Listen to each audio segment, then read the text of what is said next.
Hello everyone and welcome back to Chaos Creations. Well, I have been doing some very busy work and I have gone a little bit mad with some of the printing that I've been doing. I think old Lord Thankful here has got to me with his Weirdstone, and I'll explain very shortly. But before I do, I've printed out some more of those giant rats. They've turned out quite nice. As you can tell, I've done like 3 or 4 of them. There's, they're quite pretty, and they're just supposed to be giant rats. So, they just fit on the 25 by 25 base, and, they'll work well. I also did some rat swarms, and these are quite nice. Sort of hanging over a little bit, but for what they are for a rat swarm, they'll do the job. I would like to have lots of little tiny rats on a 40 by 40, but unfortunately, don't always get what you want. They've turned out quite nicely, and I think, that's 4 swarms of rats. That'll do me quite well. Put a bit of green stuff in there and such, make it a bit more of a mound, and away we go. Also, the support-free skaven I popped onto bases, and I'll start painting them up over the next couple of days, and I've got to find an arm for this 2-headed gentleman as well. Once again, this is all printed in PLA+, either at 0.2 for the most part. These, I think, were printed at 0.1 because they're support-free. Now, I did look at another person who has been doing lots of interesting skaven, and it is Vinci Miniatures. Now, I took I bought 2 of his files, one which was for a Ratner mortar, a warp grinder, and this one, which is sort of like Thanquol on Bone Ripper. Now, I printed it out just to have a quick look at it, and it's quite nice, and the Thanquol is quite interesting. Now, I printed this at 0.2, so, for 0.2, that's a little rough, but still, it's not too bad. And the actual miniature itself is, it's not too bad for 0.2. It's rough around the edges, but, you get a good understanding. But, as you can tell, Thanquol would more than likely be fitting on a monstrous base. So, it's a bit small. And me, doing the math, thought, well, I can do it at 100, this is 5 centimeters. It's not even a rat ogre size. It's a little bit smaller than a rat ogre, a bit of a stunty. So I thought, all right, well, I'll increase it by 50%, make it 150, and that would only make it 7 centimeters tall. And I thought, well, that's not going to be good. What would happen if I printed it at 300%? I wouldn't have to do Thanquol because, he's about the size of Skaven, but he would need to change, wouldn't he? So at 300%, what do you get? That's what you get for 300% size. Now, it is huge. This is 20 centimeters tall, and it is one big boy, as you can tell. Now, he's got 2 cannons and 2 of the flails on there. It's got his pipes at the back, little Slaanesh, the little Skaven symbol, tubes going around, and the model has come out absolutely gorgeous. Now, you can see a line across here because at 3 o'clock this morning, I had a print failure. The arm here peeled off in the supports and the printer detected it. So I cut it, sliced it, and glue it down. I didn't do a particularly great job with the gluing, but look, it is what it is. I'll work with it and make it better. The layer lines are much bigger because the bigger the print, the more you're going to see layer lines, as you can tell, more than likely on the arm there. You can see layer lines and such, and you can see some on here as well. I'm working on, if you've seen my previous videos, I have a process to hide this quite well. If you haven't seen that video, go back, find it. I think it's called Hiding Layer Lines, and I just go through the process of how I do it. So, to cut a long story short, you paint it black, and then you paint it white, and then you do a light brushing of a cream color, or any color really, and go over it with white quite heavily, and that hides the layer lines. This one, because it's so huge, I'm going to have to do a different technique. I'll more than likely do a heavy dry brush in more than likely silver or something, and then it should be okay. Now people are saying, oh, why are you doing it silver? Believe it or not, with a lot of metallics, I'm finding that if you put a silver down first, the metallics go on a lot easier. The golds and such are a bit more shinier, and also reds are a lot more deeper red.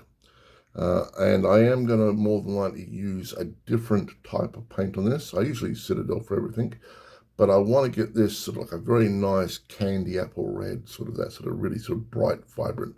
So I might have to look into getting some different paints just for that. I'll see how I do. But for the most part, he is huge.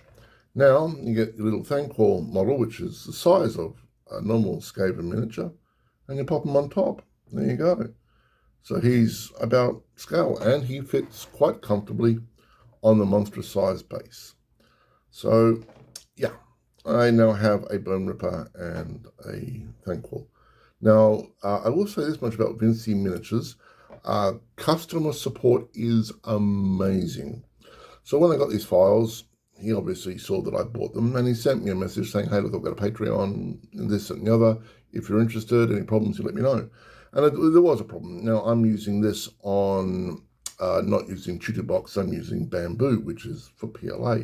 And I told him it was a problem, and he must have thought, you know, this guy's crazy. Why is he printing out PLA miniatures? You know, obviously he's a bit wacko. But, you know, the end result is quite nice. I mean, that is one of my 3D prints. That's printed in PLA. You know, it looks absolutely gorgeous. So I am getting there with my skills. I don't think I'm quite there yet with all of my printing. I think it's always going to be a work in progress. As for printing more Skaven, I'm going to do a warp grinder and maybe the mortar that Vinci has as well. If you have any time, have a look at some of his miniatures. They are phenomenal. They are really good. And if I can do this on PLA, imagine what you can do with resin, you know. I do this on PLA because I have had in the past some problems with breathing with resin print, so I will never resin print again. So I've got to learn to, like I said, do prints like this on a PLA printer. So for a PLA printer at 0.2, that's not too bad, you know. And it'll never be as good as a resin printer, but I understand that, and I love the challenge. I love trying to get as close as possible as I can. Now, there is one other thing I do want to talk about, and that's price. So the Thanquol and Bone Ripper from Games Workshop at the moment sells for about, I think it's $118 Australian. And look, it's a beautiful model. It really is a gorgeous model. I love Thanquol. I love the runes and the Warpstone horns and such. Absolutely gorgeous. But at the moment, I'm not really sure I can afford $118 on one miniature. And also, you know, there aren't any actual official rules. You have to make them up from the legacy and so forth and work it out for a game. So, you know, that was a lot of money for something that, you know, isn't official. So this model here and the little one here and that one there would have cost me about, I'd say about $10, maybe $11 to print. That's just in filament. That's not time on the printer. That's not electricity. That's just in filament. I'd say about $11 worth. So that said, $11, very well spent. Now, if you want, you can go to Vinci Miniatures. I'll put a link in the bottom. He has a lot of Skaven. He also has 40k Skaven as well, so robo-rats and so forth, cyborgs and so forth. I'm not into that sort of thing. I'm just doing it for the fantasy side. But that said, I was very impressed. A lot of his stuff is absolutely top-notch, great quality. So if you're interested, go check him out and have a look and maybe buy a few things and maybe get on his Patreon, or he also has tribes as well. You know, the guy's doing some great work. And if you're into rats, he's one of the ones you should look out for. All right, so what I'll be doing now is most of the stuff will go to the side.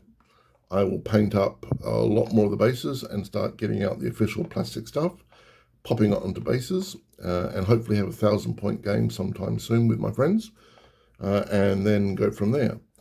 So I'll work out 1,000 points and then appropriately just glue those bits together and go from there. That said, I mean, things like the clan rats and plague monks, they're bulk, so I can just whack out 20 of those guys in an afternoon, glue them together, and away we go. My only problem is that the Games Workshop glue, it gets me really high. The smell just drives me batty. So I try not to use it as much as possible. I try to use, I know it's bad of me, super glue. But super glue does work awfully well.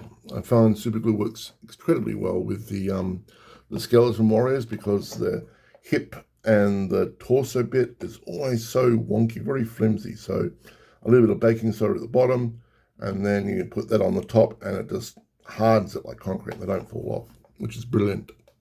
I do have my Sauron tower over here, which I'm working on for Skaven as well.